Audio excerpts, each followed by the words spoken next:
Police भरती विरोधातील आंदोलनाला आता रवींद्र धंगेकरांनी पाठिंबा दिलाय। धंगेकरांनी आंदोलक उमेदवारांची भेट घेतली, रस्त्यावर उतरून आंदोलनाचा इशारा दिला। विधिमंडळ अधिवेशनातही वेग वयोमर्यादेचा प्रश्न उपस्थित करणार आहे। त्यामुळे पोलीस भरती संदर्भात राज्यभरात सध्या विद्यार्थी आक्रमक झाले। ठिकठिकाणी या संदर्भात मागण्यांचं निवेदन देखील देण्यात आलंय। तर पोलीस भरती विरोधातील आंदोलनाला धंगेकरांनी पाठिंबा दिलाय। धंगेकरांनी आंदोलक उमेदवारांची भेट घेतली आहे। दरम्यान आंदोलनाचा इशारा देत विधिमंडळ अधिवेशनातही वयोमर्यादेचा प्रश्न उपस्थित करणार असं धंगेकरांनी म्हटलं। पोलीस भरतीच्या विरोधामध्ये पुण्यात गेल्या 3 दिवसापासून आंदोलन सुरू आहे आणि या आंदोलकांशी भेट घेण्यासाठी कसब्याचे आमदार रवींद्र धंगेकर आलेले आहेत। माझ्यासमोर रवींद्र दादा धंगेकर आहेत। साहेब, गेल्या 3 दिवसापासून हे सगळे जे पोलीस भरती करणारे जे युवक आहेत आंदोलन करत आहेत, काय सांगाल?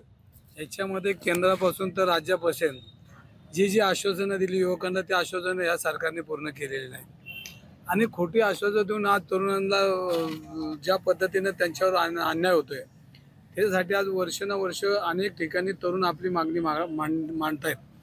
आज पुणे शहरामध्ये कलेक्टर कचेरीच्या बाहेर हे सगळे युवक गेली 3 दिवस झाले बसलेले आहेत आणि त्यांना न्याय मिळत नाही।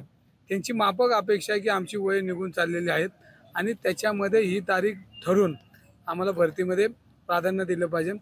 ज्या पद्धतीने त्या आरक्षणाचे विषय असतील, त्यांचे सर्टिफिकेट्स असतील, त्या ज्या काही गोष्टी आहेत त्या ज्या शासनाकडून दीर्घाई झाल्या आणि त्यांच्यामुळे त्यांना आज जो सहन करावा लागतो, आज ते यशभार होत आहेत आणि याच्यामध्ये त्यांची पुढच्या आयुष्यामध्ये कधीच पोलीस भरतीमध्ये तो येऊ शकणार नाही।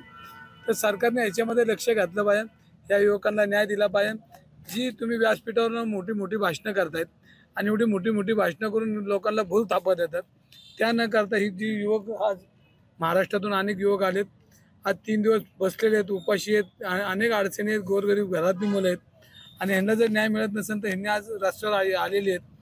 आज आम्ही आमचे रोहन आमचा इथं आलेला आहे, काँग्रेस युवकांचा अध्यक्ष। आज त्यांच्याशी चर्चा करतोय, नाही तर ह्याच्यापेक्षा तीव्र आंदोलन रस्त्यावर आम्ही करायला तयार आहोत। ते होते कसब्याचे आमदार रवींद्र धंगेकर। लोकशाही मराठी ऐका, पहा, जागरूक रहा।